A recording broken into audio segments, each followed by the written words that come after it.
I am 5778. Please introduce yourself. Good day, ma'am and sir. I'm Rochelle Martin. I live in San Nicolas Second, Sasman, Pampanga. I'm married. I'm 34 years old. I have a 4 kids. Is 17, 15, 13, and 11 years old. I'm Roman Catholic. And your highest educational attainment. I'm secondary in high school. Okay, you're a high school graduate. Yes, Okay, your experience as a helper here in the Philippines. yes.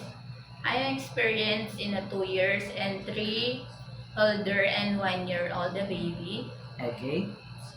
And household chores that you do. Ironing, cleaning, and I wash the clothes. Okay. Since I saw that you have experience taking care of a 1-year-old baby, for sure you have an idea how to prepare a meal for a newborn, right? Yes, And these are the children that you have, 17, 15, 13, and 11. You are the one who took care of them since birth. yes. Okay. What will you do if the newborn is crying? I check the tummy and the diaper, and I check the temperature. Okay. And what will you do if the baby doesn't stop to cry after you check the temperature?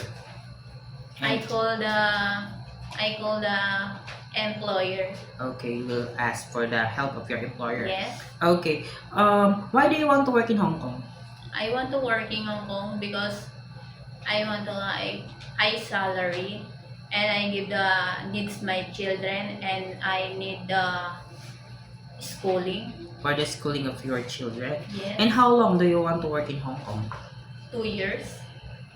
And if your employer wants you to extend your contract, it is okay with you? Yes, Okay. I saw that you have a long hair. It is okay to you to cut into short? yes. Okay. By the way, do you have any idea how to prepare Chinese food? No, I'm watching YouTube, and I'm willing to learn, and I can help my madam and sir, and watching the how to prepare the foods. Okay, you will help your madam is preparing a food. Yes, Okay. It is okay to you to share jobs as a helper. yes, It is okay to you to share them with kids. yes, How about taking care of elderly?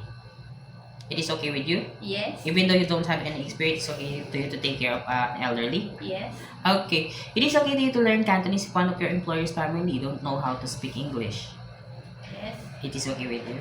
Okay, my last question. What will be your message for your future employer? Hi ma'am, sir. I'm easily underworking to experience.